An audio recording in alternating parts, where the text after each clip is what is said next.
Hello बच्चों, मैं रोहित बैसल आप सभी का बिग 20 पर स्वागत करता हूं। तो बच्चों, आज हम बात करेंगे कक्षा 6 अभ्यास 2.1।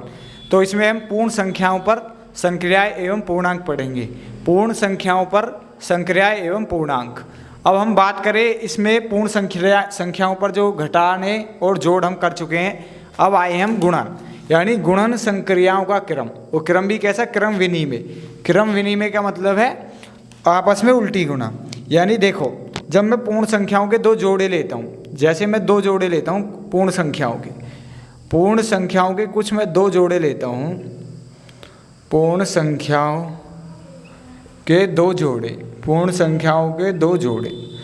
जोड़े लेता हूँ मैं इस प्रकार, जैसे 2, 5, फिर एक जोड़ा लेता हूँ 4 और 3, फिर लेते हैं 5 और 4। तो इनका जो क्रम विनिमय प्रगुण है वो बराबर होना चाहिए। क्रम विनिमय का मतलब है यदि दो पूर्ण संख्या हो, यदि मैं दो पूर्ण संख्या लूँ a और b, दो पूर्ण संख्याएं a एवं b, तो आप देखो, जब मैं a गुणा b यानी पहली संख्या गुणा दूसरी संख्या, मतलब पहली संख्या क्रम विनिमय पहली संख्या गुणा दूसरी संख्या, पहली संख्या गुणा दूसरी संख्या बराबर होती है, यानी a गुणा b। पहली संख्या क्या है मेरी? a और दूसरी संख्या क्या है मेरी? b। तो पहली संख्या गुणा दूसरी संख्या बराबर होगी, यानी a गुणा b बराबर होते हैं b गुणा a। इसका मतलब है जब दूसरी संख्या गुणा में पहली संख्या, दूसरी संख्या गुणा पहली संख्या, यानी आप पहली संख्या को फर्स्ट पर उस पे लिख लो या सेकंड को दूसरे नंबर पे लिख लो, दोनों का आंसर क्या आएगा? सेम, यानी a गुणा b बराबर होता है b गुणा a। अब क्रम विनिमय किस तरीके से चेंज हुआ है? जैसे आप देखो, a यहाँ केवे नंबर पे है? आप कहोगे जी पहले नंबर पे। यहाँ a कौन से नंबर पे है? दूसरे नंबर पे। यहाँ b कौन से नंबर पे है? दूसरे नंबर पे। यहाँ b कौन से नंबर पे है? पहले नंबर पे। तो क्या इस तरीके से कोई चेंजेस आते हैं? इसे बोलते हैं क्रम विनिमय, यानी क्रम विनिमय का गुण।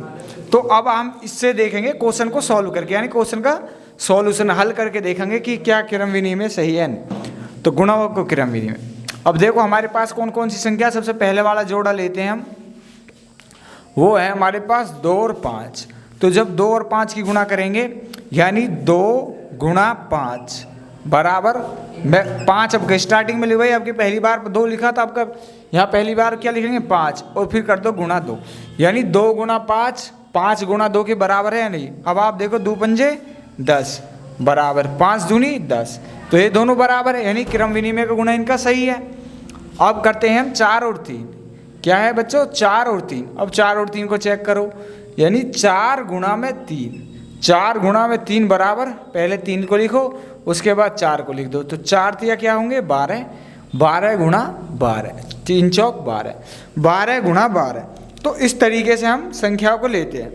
अब जैसे आप एक संख्या और है, उसमें है 5 गुणा 4।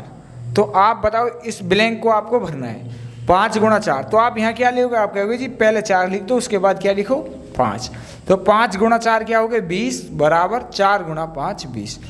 यानी कि इनका क्रम चेंज करने पे कोई आंसर में कोई चेंज नहीं आता। जब आप 2 गुणा 5 कहो या कहो 5 गुणा 2, आंसर क्या आएगा? समान। आंसर क्या आएगा बच्चों? समान। इससे कोई बदलाव नहीं आएगा किसी भी तरीके का।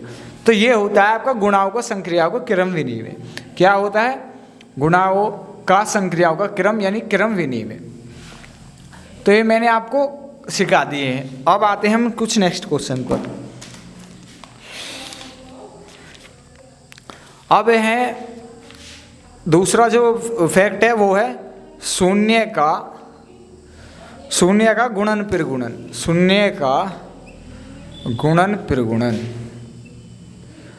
तो जो शून्य का गुणन प्रगुणन का मतलब है, जब आप किसी संख्या में 0 की गुणा करते हो, यानी शून्य की गुणा करते हो। जैसे मैं बात करूं पहले 0 गुणा 0, बताओ इसका आंसर क्या हुआ? 0 गुणा 0। और फिर लिखता हूँ मैं 3 गुणा 0, इसका आंसर बताओ क्या होगा? और फिर लिखता हूँ मैं 0 गुणा 7, तो इसका आंसर बताओ। तो जब 0 की गुणा, यानी 0 का गुणा किस तरीके से आप करेंगे? अब आप देख करो 0 गुणा 0 यानी 0 गुणा 0। तो जब भी 0 की 0 में गुणा करेंगे क्या आएगा, 0 गुणा 0 यानी 0 0 0। अब देखो जब 3 की 0 में गुणा करोगे तो 0 यानी 0 एक ऐसी संख्या है, आप उसकी चाहे किसी भी संख्या में गुणा करो, आप उसकी चाहे किसी भी संख्या में गुणा करो, आंसर क्या आएगा 0। आंसर क्या आएगा 0। यानी हम कह सकते हैं 0 एक ऐसी संख्या है, आप जिस भी संख्या में इसकी गुणा करोगे ये उसका रूप अपने जैसा बना लेती है। कैसा बना लेती है, अपने जैसा। अब आप देखो 3 गुणा यानी कि किसी की गुणा करो 0 में या 0 की खुद की 0 गुणा 7 कर दो, आंसर क्या आएगा 0। आंसर क्या आएगा बच्चों 0। तो शून्य का प्रगुणन नियम क्या है, यह प्रगुणन नियम ये है, यदि आप शून्य की किसी भी संख्या में गुणा करते हो तो उसका आंसर क्या आएगा, हमेशा 0। क्या आंसर आएगा उसका 0। अब ये हो चुके हैं हमारे, अब आते हैं हम कुछ नेक्स्ट क्या है,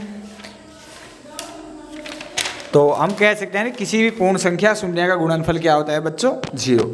अब गुणा का तत्समक अवयव देखो, गुणन यानी गुणन का तत्समक, गुणन का तत्समक अवयव, गुणन का तत्समक अवयव।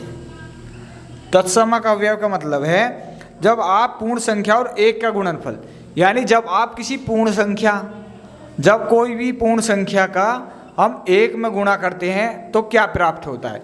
जब हम किसी पूर्ण संख्या को 1 में गुणा करते हैं तो क्या प्राप्त होता है, एक पूर्ण संख्या, यानी वही पूर्ण संख्या प्राप्त होगी। कौन सी, वही पूर्ण संख्या प्राप्त होगी, वही कौन सी, जिसकी आपने गुणा करी है 1 में, वही पूर्ण संख्या प्राप्त होगी।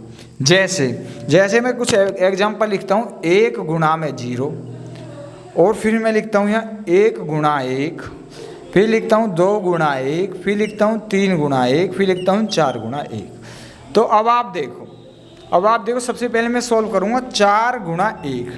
तो यहाँ क्या है, जब पूर्ण संख्या है 1 4 और उसकी गुणा किस में कर रहे हो 1 में, पूर्ण संख्या क्या है 4, उसकी गुणा किस में कर रहे हो 1 में, संख्या क्या आएगी वही, यानी 4 गुणा में 1, 4 एकम 4।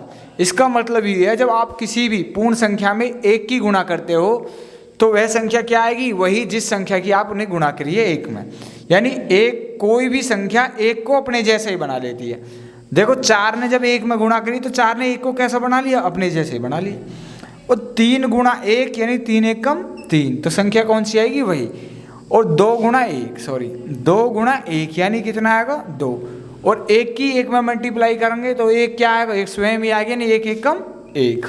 और अभी मैंने आपको 0 का कंसेप्ट बता के आया हूँ, किसी भी संख्या में यदि 0 की गुणा करोगे तो 0 क्या कर लेती है, 0 के पास एक गुण है, 0 के पास एक गुण है कि अगर आप उसका किसी भी संख्या में गुणा करोगे तो वह उसे खुद यानी अपने जैसा बना लेती है, यानी कैसा कर लेती है 0, क्या बना लेती है 0।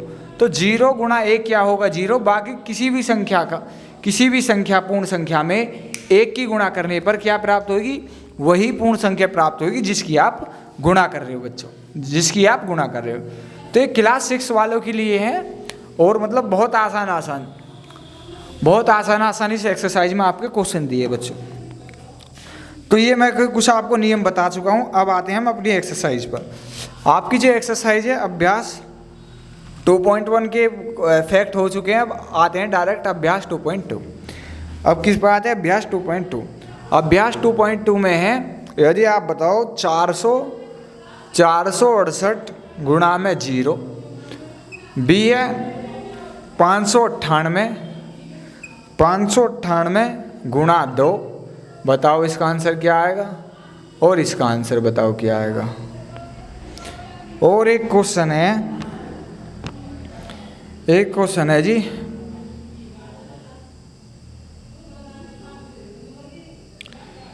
एक क्वेश्चन है बच्चों, सी 621 गुणा 3 बराबर बताओ क्या आएगा, यानी 3 गुणा यहाँ क्या आएगा बताओ।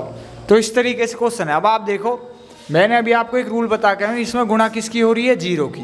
मैंने आपको एक रूल बताया, यदि आप किसी भी संख्या में 0 की गुणा करोगे तो आपको क्या प्राप्त होगा बच्चों, क्या मिलेगा 0। आप किसी भी संख्या में 0 की गुणा करोगे तो क्या प्राप्त होगा 0, यानी किसी भी संख्या में 0 करने के पर क्या मिलेगा हमें 0। जब हम बात करते हैं 598 गुणा 2, 598 गुणा 2, यानी कितने की गुणा करनी है, 2 की। तो 2 की गुणा करो आप। सबसे पहले किसी भी संख्या की गुणा करोगे तो उसके इकाई अंक में गुणा करो, यानी 2 अट्ठे 16, हासिल कितना 1, कितना हासिल 1। उसके बाद दूनी में 18, 18 और 1 19, फिर 19 के 9 कर हासिल कितना बचा 1, फिर 2 पंजे 10 और 1 हासिल का कितना हो गए 11, यानी कि आंसर क्या है आपको 1196। उसी प्रकार ये पूछ रहे हैं 621 गुणा में 3, तो बताओ वो यहाँ क्या आएगा 3 गुणा में कितना। अभी मैंने आपको एक नियम बताया है, यदि हम क्रम विनिमय का नियम, यदि a में b की गुणा करूँ तो बराबर होता है a गुणा b, या मैं कह सकता हूँ इसे b गुणा a। b गुणा a क्या है बराबर, यानी आप a की गुणा स्टार्टिंग में करो या b की, और a को लास्ट में ले जाओ, इससे कोई फर्क नहीं पड़ता संख्या बदलने पे, आंसर क्या आता है सेम। जैसे मैं बात करूँ 3 गुणा 4, 3 गुणा 4 भी वही है, या मैं लिख दूँ 4 गुणा 3, यानी या तो मैं 3 पहले लिख के 4 की गुणा कर दूं, या मैं 4 पहले लिख के 3 की गुणा कर दूं, बात वही है। तो जब इसमें कोई चेंज आती नहीं तो 621 गुणा में 3, यानी आपको 3 तो लिख दिया, आपको लिखना क्या है बच्चों 621। तो 621 गुणा में 3 हो या 3 गुणा 621, आंसर क्या आएगा हमारा सेम। तो इसके खाली स्थान पर क्या आएगा 621। तो ये कुछ आपके क्वेश्चन थे जो एक्सरसाइज अभ्यास यानी अभ्यास 2.2 कंप्लीट होती है हमारी, ये इसमें क्रम विनिमय का नियम था, ये हमारे कंप्लीट हो गए। अब बात करें हम पूर्ण संख्याओं पर भाग, वो बात करेंगे हम नेक्स्ट वीडियो पे, यानी अभ्यास 2.3। तो पहले आप इनको क्वेश्चन किसी भी बुक से इन क्वेश्चन को कंप्लीट करके और उसके बाद हमारी वीडियो देखना एक्सरसाइज 2.3, जिसमें हम बात करेंगे पूर्ण संख्याओं पर भाग। धन्यवाद बच्चों।